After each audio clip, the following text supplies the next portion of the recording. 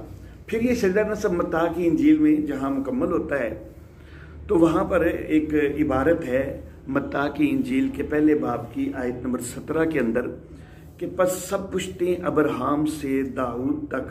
یہ میں داؤد اس لیے بول رہا ہوں کہ جو انجیل کا اردو ورژن ہمیں اس وقت ملتا ہے اس میں داؤد ہی ہے، لیکن اصل جو تلفظ ہے وہ ہمارے نزدیک وہ داود ہے، واو کے اوپر الٹی پیش کے ساتھ ہے، حمزہ کے ساتھ نہیں ہے، داود تلفظ ہے۔ لیکن چونکہ میں انجیل کی عبارت پیش کر رہا ہوں، انجیل کا جو اردو ورژن ہے اس وقت، تو اس کے اندر چونکہ اوپر حمزہ لکھا ہوا ہے تو اس لیے میں اس کے مطابق بول رہا ہوں کہ پس سب پشتیں ابراہم سے داؤد تک 14 پشتیں ہوئیں، اور داؤد سے لے کر گرفتار ہو کر بابل جانے تک 14 پشتیں، اور گرفتار ہو کر بابل جانے سے لے کر مسیح تک 14 پشتیں ہوئیں۔ اب یہ 3 گویا کے حصے بنائے گئے اس شجرہ نسب کے، اور کہا گیا کہ پہلے حصے میں بھی 14 پشتیں ہیں، دوسرے میں بھی 14 اور تیسرے میں بھی 14 ہیں۔ تو 14 اور 14 کو ملائیں تو یہ کتنی بننی چاہیے؟ 42۔ تو 42 بننی چاہیے، لیکن جب وہ پشتیں گنتے ہیں تو وہ 41 ہیں، وہ 42 نہیں ہے۔ پہلے اور تیسرے حصے میں تو واقعی 14 ہیں، درمیان میں 13 ہیں۔ تو گویا کہ تعریف کرنے والا اور اپنے پاس سے شجرہ نسب شامل کرنے والا اس کو تو گنتی بھی پوری نہیں آتی ہے، تو میں کیسے مان لوں کہ یہ اللہ کا کلام ہے کہ جس کی گنتی تک بھی غلط ہے؟ تو یہ یقیناً تحریفات کا نتیجہ ہے۔ جبکہ اس کے مقابلہ میں قرآن حکیم جو ہے وہ اللہ رب العزت کی محفوظ کتاب ہے۔ اللہ رب العزت نے سورۃ الحجر کے اندر ارشاد فرمایا کہ انا نحن نزلنا الذکر وانا لہ لحافظون، اور یہ صرف ہمارا دعویٰ ہی نہیں ہے کہ یہ محفوظ کتاب ہے۔ نولڈیکی ایک مستشرق ہے تو وہ بھی یہ لکھنے پر مجبور ہو گیا، وہ کہتا ہے کہ قرآن میں بعد کی تحریفات کا وجود ثابت کرنے کی یورپی علماء کی تمام کوششیں ناکام ثابت ہوئی ہیں۔ گویا کہ اس عبارت میں وہ یہ اظہار کر رہا ہے کہ یورپی علماء نے بڑی کوششیں کی ہیں کہ ثابت کیا جائے کہ قرآن کے اندر تعریف ہوئی ہے بعد میں، لیکن ان کی ساری کوششیں ناکام ہوئی ہیں، کوئی وہ ثابت نہیں کر سکے ہیں۔ تو بہرحال الہامی جو تہذیبیں تھیں، الہامی قوانین کے اوپر جن کی بنیاد تھی، ان کے اندر بھی جو وراثت کے قوانین ہیں تو وہ غیر منصفانہ ہو چکے، وہ نامکمل اور غیر جامع بن چکے۔ وجہ اس کی وہ تعریفات ہیں، نہیں تو جو اللہ کی طرف سے تعلیمات نازل ہوئی تھیں تو وہ تو غیر منصفانہ کبھی نہیں ہو سکتی تھیں، اور وہ اپنے دور کے تقاضے کے لیے مکمل بھی تھیں، لیکن انہوں نے تعریفات کر دیں۔ اب تورات کے اندر جو وراثت کے حوالہ سے ہے تو اس کے اندر بیٹی کو محروم کیا گیا ہے، تو کیا یہ عدل کے مطابق ہے؟ ہمارے اوپر تو اعتراض یہ کہ بیٹی کا حصہ جی نصف رکھا ہے، تم تو خود بالکل ہی محروم کر رہے ہو، تو وہ نہیں پتہ چل رہا۔ اللہ اللہ، اچھا جی ہاں، البتہ وہ کہتے ہیں کہ بیٹا اگر موجود نہیں تو پھر بیٹی کو حصہ ملے گا، تو بیٹی کو اگر بیٹا موجود ہے تو پھر تو بالکل محروم کر دیا گیا۔ اور صرف معاملہ بیٹی کا ہی نہیں ہے، باپ دادا بھی بعض اوقات زندہ تو ہو سکتے ہیں نا، ضروری تو نہیں کہ باپ دادا ہی پہلے فوت ہوں اور اولاد بعد میں فوت ہو سکتا ہے اولاد کی وفات کے وقت باپ دادا زندہ ہوں، تو اگر دیگر ورثاء کو حصے ملنے ہیں وراثت میں تو پھر باپ دادا کو بھی تو ملنا چاہیے نا، لیکن وہ بھی محروم کیے گئے ہیں۔ اور مزے کی بات یہ ہے کہ باپ جو ہے وہ محروم، لیکن چچا کو دیا جائے گا، حالانکہ چچا کا رشتہ بھائی دور کا ہے، باپ کا رشتہ قریب کا ہے، تو باپ کو نہیں دیا جا رہا اور چچا کو دیا جا رہا ہے۔ ذرا عبارت سنیے گا تورات کی، تورات کا حصہ جو گنتی ہے اس کے 27ویں باب کی آیت نمبر 8 سے 11 تک۔ اور بنی اسرائیل سے کہہ کہ اگر کوئی شخص مر جائے اور اس کا کوئی بیٹا نہ ہو تو اس کی میراث اس کو بیٹی کو دینا، یعنی اس کی بیٹی کو تب بھی ملے گی کہ اگر بیٹا نہیں ہے، اگر اس کی کوئی بیٹی بھی نہ ہو تو اس کے بھائیوں کو اس کی میراث دینا، اگر اس کے بھائی بھی نہ ہوں تو تم اس کی میراث اس کے باپ کے بھائیوں کو دینا، باپ کو نہیں، باپ کے بھائیوں کو دینا۔ اگر اس کے باپ کا بھی کوئی بھائی نہ ہو تو جو شخص اس کے گھرانے میں اس کا سب سے قریبی رشتہ دار ہو اسے اس کی میراث دینا، وہ اس کا وارث ہوگا، اور یہ حکم بنی اسرائیل کے لیے جیسا خداوند نے موسیٰ کو فرمایا واجبی فرض ہوگا۔ تو اب گویا کہ یہ بیٹی کو بھی محروم کیا جا رہا ہے، خاندان کی دیگر خواتین کو بھی محروم کیا جا رہا ہے، صرف مردوں کو حصہ دیا جا رہا ہے، اور مردوں میں سے بھی باپ، دادا، پردادا ان کو بھی محروم کیا جا رہا ہے۔ تو یہ جو ہے مکمل طور پر جو ہے وہ غیر منصفانہ بھی ہیں اور نامکمل بھی ہیں۔ انجیل جو ہے تو اس کے اندر کوئی مستقل الگ قوانین جو ہے وہ نہیں آئے، تو اس کے اندر یہ ہے کہ عیسائی حضرات یہی کہتے ہیں کہ جو وراثت کے قوانین تورات میں ہیں وہی ہمارے لیے بھی ہیں۔ تو پھر گویا کہ جس طرح یہودیت جو ہے ان کے پاس وہ غیر منصفانہ اور نامکمل ہیں، تو عیسائیت کے بھی وہی ہیں، تو وہ بھی غیر منصفانہ اور نامکمل ہیں۔ متی کی انجیل 5ویں باب کی آیت نمبر 17 کے اندر یہ لفظ ہیں کہ یہ نہ سمجھو کہ میں توریت یا نبیوں کی کتابوں کو منسوخ کرنے آیا ہوں، منسوخ کرنے نہیں بلکہ پورا کرنے آیا ہوں۔ تو گویا کہ جو قوانین نئے انجیل میں نہیں آئے تو وہ پہلی کتابوں کو ہی، اسی لیے عیسائیت جو ہے وہ صرف انجیل کو شائع نہیں کرتی ہے بلکہ وہ پہلی کتابوں کو بھی ساتھ شائع کرتے ہیں۔ وہ اس کو نام بائبل جو ہے وہ یا کتاب مقدس کا نام دیتے ہیں، اور اس کے اندر تورات بھی شامل کرتے ہیں، زبور بھی شامل کرتے ہیں، دیگر صحیفے بھی شامل کرتے ہیں۔ پھر اس کے 2 حصے بناتے ہیں، ایک عہد نامہ قدیم اور ایک عہد نامہ جدید۔ عہد نامہ قدیم میں انجیل سے پہلے کی کتابیں، اور عہد نامہ جدید میں انجیل اور انجیل کے بعد کی تالیفات جو ہیں وہ شامل کی گئی ہیں۔ تو بہرحال یہ جو الہامی قوانین والی تہذیبیں تھیں ان کے اندر بھی قوانین غیر منصفانہ ہوئے، جبکہ اللہ کی طرف سے تو منصفانہ ہی نازل ہوئے تھے اور مکمل اپنے دور کے تقاضوں کے مطابق مکمل ہی نازل ہوئے تھے، لیکن انہوں نے غیر منصفانہ اور نامکمل اور غیر جامع کر دیے تحریفات کے ساتھ۔ تو یہ تو انسان بنائے ہوئے تھے اللہ کے، جو کہ جن کی بنیاد حقیقتاً منصفانہ اور مکمل ہی تھی، لیکن ان کو بھی جب انسان کا ہاتھ لگا تو انسان نے ان کو بھی بگاڑ ڈالا۔ تو جن کی بنیاد ہی الہام پر نہیں ہے، جو سرے سے بنیادی طور پر بنائے ہی انسانوں نے، تو وہ قوانین تو اور زیادہ غیر منصفانہ ہوں گے اور زیادہ غیر جامع ہوں گے۔ اللہ اللہ۔ تو جو غیر الہامی قوانین پر جن تہذیبوں کی بنیاد ہے تو ان کے اندر تو اور زیادہ معاملہ جو ہے وہ گڑبڑ محسوس ہوتا ہے، کیونکہ وہ تو صرف انسان نے خود بنائے ہیں، تو جنہوں نے بنائے ہیں تو ان کی اپنی ترجیحات جو ہیں وہ اس کے اندر شامل ہو جاتی ہیں۔ جبکہ میں نے شروع میں آیت مبارکہ تلاوت کی، اللہ رب العزت فرماتے ہیں سورۃ النساء کے اندر کہ آباؤکم و ابناؤکم لا تدرون ایہم اقرب لکم نفعا، کہ تمہارے آبا اور تمہارے بیٹے تم نہیں جانتے کہ نفع کے لحاظ سے تمہارے زیادہ قریبی کون ہے، کس کو کتنا حصہ ملنا چاہیے۔ انسانوں تم کو اس کا ادراک پوری طرح نہیں ہے، اس کا جو ہے وہ تعلیم اللہ ہی کی طرف سے جو ہوگی تو وہی بہترین تعلیم ہوگی۔ جو غیر جو ہے الہامی قوانین کے اوپر مشتمل تہذیبیں ہیں ان کے اندر زیادہ تر جو ہے وہ یہی چلا ہے کہ جس کی لاٹھی اس کی بھینس، جو زور سے لے لے وراثت اسی کو مل جائے گی۔ بہت ساری تہذیبوں کے اندر بالکل کوئی وراثت کے قوانین بنائے ہی نہیں گئے، جو مرضی سمیٹ لے، جو مرضی جو ہے وہ طاقت سے چھین لے۔ اور کہیں ایسا ہے کہ صرف بیٹے کو ہی جو ہے وہ جائیداد کا وارث بنایا گیا، کہیں بیٹوں میں سے بھی صرف بڑے بیٹے کو جائیداد کا وارث بنایا گیا، اور بیٹیوں کو تو مکمل محروم رکھا گیا ہے۔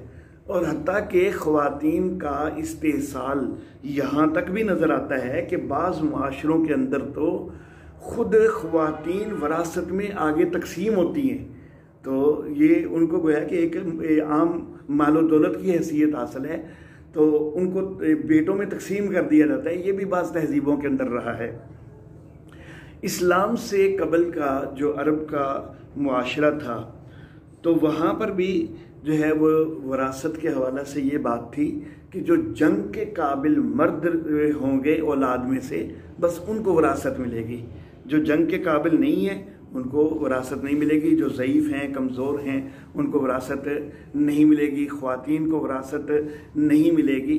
عرب لوگ یہ بات کہا کرتے تھے کہ کیف نؤتی المال من لا یرکب فرسا ولا یحمل سیفا ولا یقاتل عدوا، ہم اس کو مال کیسے دے دیں کہ جو نہ گھوڑے پر سوار ہو سکتا ہے، نہ تلوار اٹھا سکتا ہے، نہ وہ دشمن کے ساتھ لڑائی کر سکتا ہے۔ تو گویا کہ وراثت صرف ان کے لیے ہے کہ جو جنگ کے قابل مرد ہوں۔ سورۃ الفجر کے اندر اللہ رب العزت نے عربوں کی اور غیر عرب تہذیبوں کی بھی، غیر اسلامی تہذیبوں کی بھی صورتحال بتلائی ہے۔ اللہ فرماتے ہیں وَتَأْكُلُونَ التُّرَاثَ أَكْلًا لَمًّا وَتُحِبُّونَ الْمَالَ حُبًّا جَمًّا، کہ وراثت کو سمیٹ کے کھا جاتے ہو اور مال کی جو ہے وہ محبت وہ تمہارے جی بھر کے تمہارے اندر بھری ہوئی ہے۔ تو بہرحال سارے معاشروں کے اندر غیر منصفانہ اور غیر جامع قوانین تھے۔ نبی اکرم صلی اللہ علیہ وآلہ وسلم جس وقت آپ کو مبعوث کیا گیا ہے تو پہلے دن ہی ظاہر ہے سارے احکام تو نہیں دے دیے گئے، آہستہ آہستہ احکام نازل ہوتے رہے نا۔ قرآن حکیم تقریباً 22 سال سے کچھ عرصہ، زیادہ عرصہ کے اندر جو ہے وہ آہستہ آہستہ نازل ہوا ہے۔ اللہ غزوہ احد کے اندر حضرت سعد بن ربیع رضی اللہ تعالیٰ عنہ شہید ہو گئے۔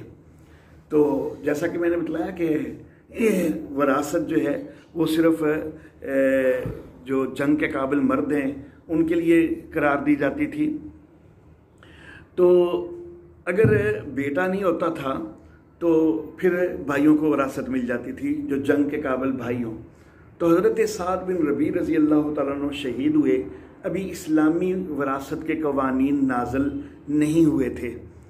تو ان کے بھائی نے کہا کہ جب بیٹا اس کا نہیں ہے تو وراثت ساری پھر میری ہے، جس طرح قدیم دستور چل رہا تھا۔ تو ان کے بھائی نے وراثت جو ہے وہ اپنے جو ہے وہ حوالے کر لی۔ تو حضرت سعد بن ربیع رضی اللہ تعالیٰ عنہ ان کی اہلیہ وہ نبی اکرم صلی اللہ علیہ وآلہ وسلم کے پاس حاضر ہوئیں، اپنی 2 بیٹیاں تھیں ان کی، ان کو ساتھ لے کے حاضر ہوئیں اور کہنے لگی کہ سعد کے بھائی نے جو ہے وہ ساری وراثت سمیٹ لی ہے، تو میرے پاس یہ میری بچیاں ہیں، میں نے ان کی شادیاں بھی کرنی ہیں، مجھے ضرورت ہے مال کی اور میرے پاس تو کچھ بھی نہیں ہے، تو میں کیا کروں گی؟ تو نبی اکرم صلی اللہ علیہ وآلہ وسلم نے فرمایا کہ مجھے امید ہے کہ اللہ رب العزت اس کے متعلق کوئی نہ کوئی رہنمائی فرما دیں گے۔ اس وقت تک ابھی وراثت کے احکام نازل نہیں ہوئے تھے۔ تو پھر وراثت کے احکام نازل ہو گئے تو نبی اکرم صلی اللہ علیہ وآلہ وسلم نے حضرت سعد کے بھائی کو بلا کے ان کو یہ فرما دیا کہ بھائی جو سعد کی بیٹیاں ہیں 2/3 ان کو ملے گا، 8واں حصہ جو ہے وہ سعد کی بیوہ کو ملے گا، اور پھر جو باقی بچے گا وہ تمہارا ہوگا، سارا مال تم نہیں لے سکتے ہو۔ تو بہرحال اسلام سے قبل جو ہے وہ غیر منصفانہ اور غیر جامع قوانین تھے۔ اب ہم آتے ہیں اپنے اس عنوان کی طرف کہ جس پر خاص طور پر اعتراض کیا گیا کہ جی عورت کا حصہ نصف کیوں رکھا گیا ہے؟ تو یہ کہا جاتا ہے کہ جی یہ غیر عادلانہ ہے۔ یہ جو عورت کا حصہ نصف رکھا گیا ہے تو یہ صرف بیٹی کے حوالہ سے نہیں ہے، یہ مختلف حوالوں سے ہے۔ میں نے جیسا کہ شروع میں بیٹی کا تو ذکر کیا تھا، لیکن میں نے کہا تھا کہ مزید تفصیل جو ہے وہ میری گفتگو کے دوران انشاءاللہ آ جائے گی۔ بیٹے اور بیٹی کے حوالہ سے بیٹی کا حصہ نصف وہ سورہ نساء کی آیت نمبر 11 کے اندر اللہ رب العزت فرماتے ہیں کہ یوصیکم اللہ فی اولادکم للذکر مثل حظ الانثیین۔ تو یہاں پر اللہ رب العزت نے بیٹوں کا حصہ جو ہے 2 بیٹیوں کے برابر رکھا ہے، تو گویا کہ 2 بیٹی کا حصہ گویا کہ نصف قرار دیا گیا ہے۔ لیکن صرف یہیں پہ نہیں ہے، کچھ اور مقامات بھی ہیں۔ مثال کے طور پر بیوی کا حصہ جو ہے، اچھا جی، تو وہ خاوند کی نسبت جو ہے وہ نصف رکھا گیا ہے۔ سورہ نساء کی آیت نمبر 12 کے اندر جو ہے خاوند کا حصہ بھی بتایا گیا ہے اور بیوی کا حصہ بھی بتایا گیا ہے۔ خامن کا حصہ بتاتے ہوئے اللہ فرماتے ہیں وَلَكُمْ نِصْفُ مَا تَرَكَ أَزْوَاجُكُمْ إِن لَّمْ يَكُن لَّهُنَّ وَلَدٌ، کہ جو تمہاری ازواج تمہاری بیویاں چھوڑ جائیں تو ان میں سے تمہارے لیے نصف ہے اگر اولاد نہ ہو۔ اب مردوں کے لیے خامدوں کے لیے کتنا ہو گیا؟ اولاد نہ ہونے کی صورت میں نصف ہو گیا، لیکن بیویوں کو کیا نصف ملے گا؟ تو اسی آیت مبارکہ کے اندر اللہ فرماتے ہیں وَلَهُنَّ الرُّبُعُ، ان کے لیے چوتھا حصہ ہے، مما ترکتم، اس میں سے کہ جو تم چھوڑ جاؤ، إِن لَّمْ يَكُن لَّكُمْ وَلَدٌ، اگر تمہاری کوئی اولاد نہ ہو۔ تو اولاد نہ ہونے کی صورت میں خامدوں کو تو نصف مل رہا ہے اور بیویوں کو ربع مل رہا ہے، تو گویا کہ یہ بیوی کا حصہ خامد کی نسبت آدھا ہو جاتا ہے۔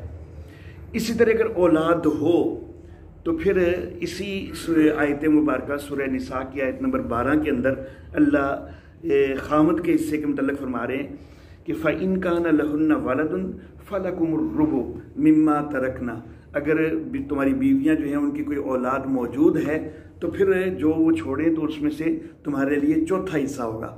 لیکن کیا بیویوں کے لیے بھی چوتھا حصہ ہوگا؟ نہیں، بیویوں کے لیے چوتھا نہیں ہوگا اولاد کی موجودگی میں۔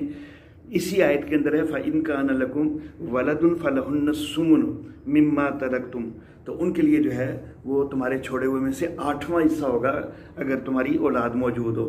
تو گویا کہ خامن جو ہے اس کو چوتھا مل رہا ہے اولاد نہ ہونے کی اولاد موجود ہونے کی شکل میں، اور بیوی کو 8واں مل رہا ہے۔ تو یہاں پر بھی مرد کا حصہ دگنا ہو گیا، عورت کا جو ہے وہ نصف ہو گیا۔ اسی طرح والدین کے حوالہ سے بھی یہ چیز ملتی ہے کہ والد کو دگنا اور والدہ کو جو ہے اس کی نسبت نصف ملتا ہے۔ سورہ نساء کی آیت نمبر 11 میں فَإِن لَّمْ يَكُن لَّهُ وَلَدٌ وَوَرِثَهُ أَبَوَاهُ فَلِأُمِّهِ الثُّلُثُ، کہ اگر اولاد موجود نہیں ہے اور والدین وارث ہو رہے ہیں، والدین باپ اور ماں وارث ہو رہے ہیں، تو پھر ماں کو تیسرا حصہ ملے گا۔ تو جب تیسرا حصہ ماں کو ملے گا تو گویا کہ 2 حصے باپ کو ملیں گے، تو باپ کا دگنا ہو جائے گا، ماں کا جو ہے وہ اس سے کم ہو جائے گا، نصف ہو جائے گا۔ تو یہ سارے مقامات جو ہیں یہ اولاد کے حوالہ سے، بیویوں کے حوالہ سے اور والدین کے حوالہ سے یہاں پر نظر آ رہا ہے کہ شریعت اسلامیہ میں مرد کا حصہ عورت کی نسبت دگنا رکھا گیا ہے، اور اس کے اوپر جو ہے وہ اعتراض کیا جاتا ہے۔ ہم اس حوالے سے یہ عرض کرنا چاہیں گے کہ پہلی بات تو یہ کہ ٹھیک ہے ان مقامات پہ مرد کا حصہ دگنا رکھا گیا ہے، عورت کا نصف رکھا گیا ہے، اس کی حکمتیں جو ہیں وہ آگے ہم انشاءاللہ ابھی ذکر کرتے ہیں۔ وہ مختلف وجوہات ہیں کہ جن کی بنا پر ایسا کیا گیا ہے، لیکن عورت کو اس حوالے سے یہ امتیاز دیا گیا ہے کہ بنیاد عورت کو بنایا گیا ہے۔ دیکھیں اللہ فرماتے ہیں کہ یوصیکم اللہ فی اولادکم، اللہ تم کو وصیت کرتے ہیں تمہاری اولاد کے حوالہ سے۔ کیا وصیت کرتے ہیں کہ للذکر مثل حظ الانثیین، کہ جو مرد ہے، جو لڑکا ہے، اس کو 2 لڑکیوں کے برابر، گویا کہ بنیاد لڑکیاں ہیں، لڑکیوں کو جتنا حصہ ملنا ہے تو وہ بنیاد ہے، 2 لڑکیوں کا جتنا ہے اتنا ایک لڑکے کو ہو جائے گا۔ تو یہ اعزاز عورت کو دیا گیا ہے کہ بنیاد اس کو بنایا گیا ہے۔ اس طرح والدین کے حصے کے متعلق بھی سورہ نساء کی آیت نمبر 11 کے اندر اللہ فرماتے ہیں فَإِن لَّمْ يَكُن لَّهُ وَلَدٌ وَوَرِثَهُ أَبَوَاهُ فَلِأُمِّهِ الثُّلُثُ، کہ اگر اولاد موجود نہیں ہے اور میت کے والدین جو ہیں وہ زندہ موجود ہیں تو ماں کو یہاں پر بھی بنیاد بنایا گیا ہے کہ ماں کا تیسرا ہوگا، باقی جو بچے گا تو وہ باپ کو ملے گا۔ تو گویا کہ عورت کو یہ اعزاز دیا گیا ہے کہ اس کو بنیاد بنایا گیا ہے۔ دوسری بات یہ کہ ہر جگہ پر عورت کا حصہ نصف نہیں بھی کیا گیا۔ یہ 3 جگہ تو ہم نے بتائیں، ایک اولاد کے حوالہ سے، دوسرا بیویوں کے حوالہ سے، بیویوں کی اولاد ہو یا نہ ہو وہ 2 الگ الگ چیزیں ہو جاتی ہیں، اور تیسرا والدین کے حوالہ سے۔ لیکن ایسا مقام بھی شریعت اسلامیہ میں موجود ہے کہ جہاں پر مرد اور عورت کے حصے میں برابری ہے۔ اللہ اللہ، مادری بہن بھائیوں کے حوالہ سے سورہ نساء کی آیت نمبر 12 کے اندر اللہ رب العزت ارشاد فرماتے ہیں کہ وَإِن كَانَ رَجُلٌ يُورَثُ كَلَالَةً